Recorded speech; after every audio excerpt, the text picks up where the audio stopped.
Olá pessoal, olá estudantes, professor Marcelo, mais uma videoaula de química aí, para a gente entender e complementar o conteúdo que a gente falou na aula passada. Pessoal, então na aula passada a gente falou um pouquinho sobre a formação do núcleo, né, do modelo atômico de Rutherford e chegou até o Bohr, né. Então o que esses modelos os mais utilizados hoje, né?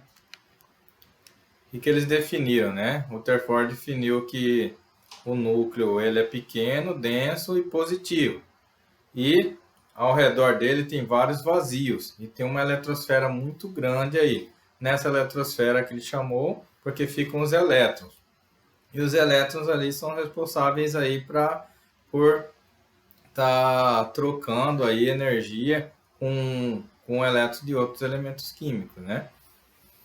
Então, pessoal, Rutherford fez esse modelo quando ele fez aquele experimento lá com a lâmina de ouro, lá que a gente viu, quando ele bombardeou com partículas alfa, né, que vem de uma radiação, que é a emissão espontânea aí de um núcleo instável em um núcleo estável. E depois Bohr, o modelo atômico de Bohr, ele complementou isso. Bohr ele foi aluno de Rutherford e estudou, e ele tinha muito conhecimento sobre os trabalhos de Isaac Newton, né, Maxwell e Planck, cientistas na época que estudavam o comportamento da luz. E esses cientistas perceberam que certos elementos químicos, quando recebem energia, eles emitem radiação por comprimento de onda. Então, Bohr pensou que se eles têm bem definidos esse comprimento de ondas, esses elementos químicos têm estados de energia ou níveis de energias bem diferentes de outros elementos. Então ela é certo, um número exato que cada elemento tem o seu. A partir daí, pessoal, ele complementou o modelo atômico de Rutherford e ficou conhecido esse modelo como Rutherford-Bohr, né? O sistema planetário. Então, Bohr descobriu que existe níveis de energia nessa eletrosfera aí que Rutherford citou. E a gente vai ver hoje um pouquinho sobre essa eletrosfera, ok? Então, no núcleo, foi a divisão do núcleo do átomo, né? Ele é dividido o quê? Tem duas divisões. O núcleo, né? Ele tem os prótons e os elétrons, as partículas, e na eletrosfera ficam os elétrons. Então, no núcleo ficam prótons e nêutrons, e na eletrosfera os elétrons.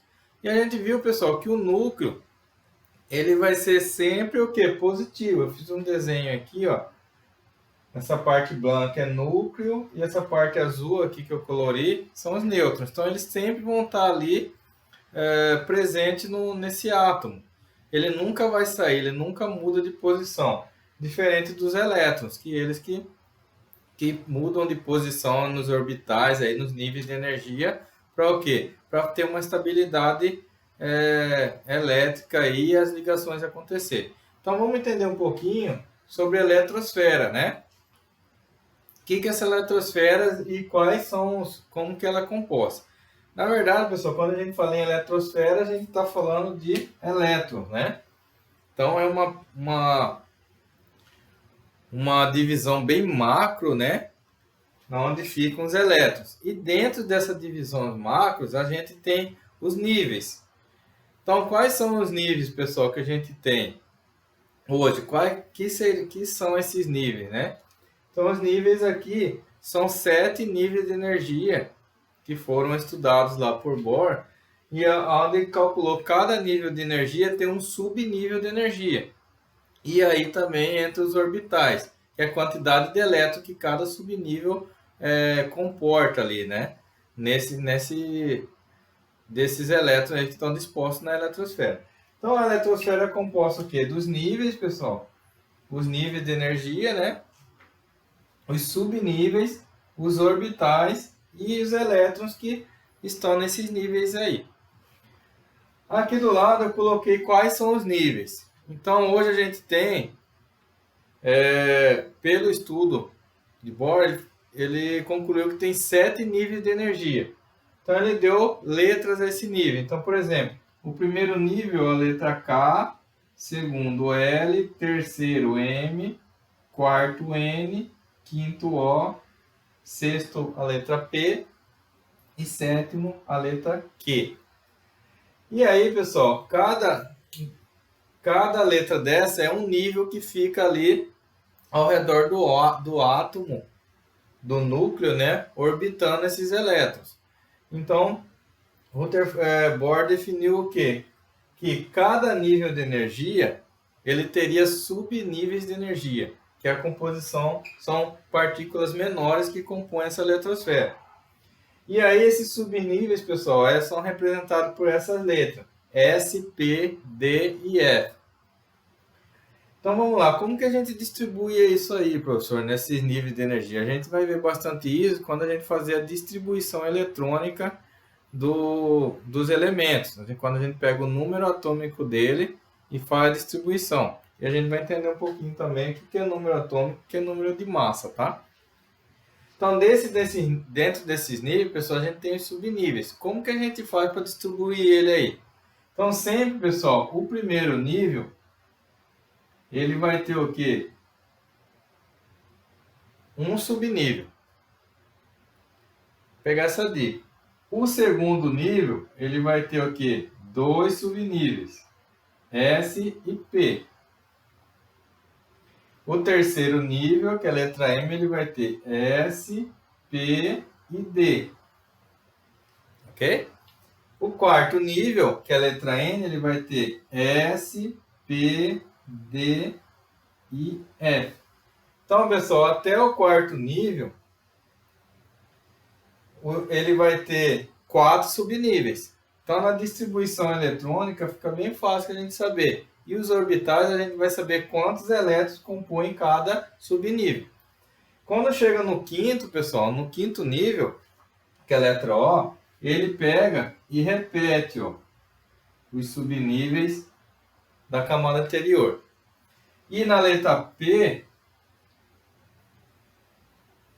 ele diminui um subnível. E na letra Q, que é o sétimo e último, ele repete. Então vejam bem, pessoal, ó, como que é a formação. Ó. Então esse aqui repetiu esse, a mesma quantidade que eu tenho de subnível na camada 6, eu tenho na camada 3. E a mesma quantidade de subníveis que eu tenho na camada L, eu tenho na camada Q. Então vejam bem como que é a formação. Sempre a demonstração aí, como que os átomos, os elétrons se posicionam aí nessa eletrosfera aqui. E aí, pessoal, nos orbitais são feitos dessa forma. Ó. No subnível S, ele tem a capacidade de 2 elétrons orbitais. Subnível P, 6, subnível D, 10, subnível F, 14.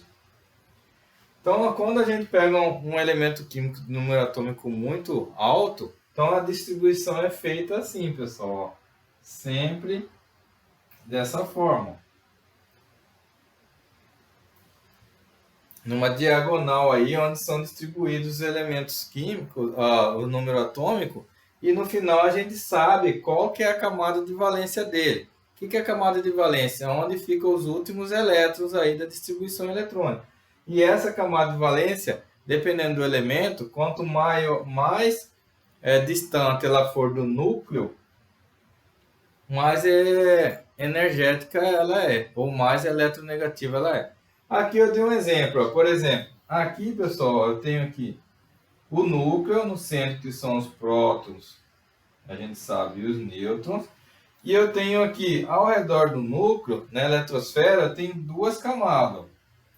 Então, essa aqui é a camada primeira, a camada K, e a segunda é a camada L. K é a camada L. E a gente viu que na camada K eu tenho 2 elétrons. E na camada L eu também tenho 2 elétrons. Então, o número atômico desse elemento químico é 4. Se a gente olhar na tabela periódica ali, 4 é o elemento químico berílio. Então, se a gente fazer a distribuição dele eletrônica, a gente vê que tem 2 elétrons na última camada, que é a camada aqui S. Então, no subnível A, S eu posso comportar até 2 elétrons. Então, tá ok. Então, ele está com 2 elétrons. Como ele é da família 2A, né? Então ele tem a capacidade de fazer uma ligação, que a gente vai ver nos próximos bimestres, as ligações iônicas e covalentes, as reações e transformações químicas. Depende muito dessa distribuição eletrônica aqui. Ok, pessoal? E aí, para complementar, galera, então dentro da eletrosfera, que é essas órbitas que ficam ao redor do núcleo, então a gente tem essas divisões, os níveis, os subníveis, os orbitais e os elétrons ali. Então todos têm um comportamento, uma composição, e eles emitem o quê? Comprimento de onda quando recebe uma energia. Então cada nível tem uma quantidade ali, que foi estudado por Bohr, de energia acumulada que ele pode preencher esses níveis e subníveis de energia. Ok? Falando um pouquinho, estudando sobre número atômico e número de massa. Número atômico, o que é número atômico, pessoal? Número atômico é simplesmente a quantidade de número de prótons de um átomo. Prótons, que está dentro do núcleo. O prótons sempre é a parte positiva, sempre é o positivo. Então, quando a gente fala número atômico, a gente fala número de prótons. Então, o número de massa, pessoal, dependendo ter o mesmo elemento químico, mas ele pode mudar. Por exemplo, o Césio do acidente de Goiânia foi o 137. O número atômico dele é o mesmo, o número de prótons, mas a massa dele é 137. Só que ele não, na tabela periódica, se vocês olharem a massa do Césio é 133. Então eu tenho um elemento químico que tem o mesmo número de atômico, o número de prótons, ele não muda, mas o número de massa, dependendo, ele pode mudar. E quando esse número de massa muda, ele pode ser um radioisótopo, né? Ele pode emitir radiação aí, emitir uma radiação, né? E aí, dentro dessa radiação, a gente tem várias partículas, né? 3 tipos de 2 partículas e uma onda eletromagnética que pode afetar aí o nosso sistema imunológico, ou na fisiologia aí do corpo humano. Então, pessoal, número atômico, número de prótons, ok? Número de massa, pessoal, massa atômica é dado pela letra A. Número de massa sempre vai ser a quantidade de Z, que é prótons, mais a quantidade de nêutrons. Então, o número de massa disso aqui, ó, é a quantidade de prótons e nêutrons que a gente tem num átomo, né? Num núcleo. Os elétrons, pessoal, sempre eles vão ter uma quantidade. Por exemplo, se eu tenho o carbono aqui, ó, número atômico 6. Outra coisa. Sempre que a gente vê na tabela periódica, a gente precisa gravar esses números. Tem na tabela periódica. Vai ter 2 números. Geralmente, na maioria das vezes. O 6 é o número atômico e o 12 é o número da massa. Que é o que? A massa é o que? Prótons mais nêutrons. Então, sempre que vocês verem 2 números, sempre o maior vai ser a massa. O menor vai ser o número atômico. E sempre a massa geralmente é o dobro do número atômico. Não constantemente. Alguns elementos alguns variam para 1, meio, alguma coisa assim. E os números atômicos também, pessoal, eles nunca vão ser números quebrados, né? Como o número de massa. Na tabela tem, por exemplo, o carbono é 12, alguma coisa. Número de prótons são sempre número exato. Então, galera, isso aí foi um pouquinho, né? Só para a gente complementar essa parte aí dos modelos atômicos, né? Até chegar a gente saber como que é as partes de um núcleo, né? Carga de um próton, carga de um nêutron, carga do elétron, que a gente viu a aula passada. Quando ele é um átomo, quando ele está em estado fundamental e quando ele vira um íon, né? No vídeo passado eu expliquei como ele vira um íon. O que? Ele pode ser um íon positivo, um cátion, um íon negativo, um ânion. Ok? Olhem o vídeo lá, o vídeo passado, com mais esse vídeo, para a gente complementar aí sobre a estrutura atômica para a gente terminar esse bimestre daí. Ok, pessoal? Vamos ver se a gente marca mais uma aula aí para a gente fazer alguns exercícios, né? Antes de a gente fazer a avaliação bimestral. Ok, estudantes? Boa noite, boa aula. Amanhã vai estar disponível lá no horário da aula esse vídeo aí para você assistir, beleza?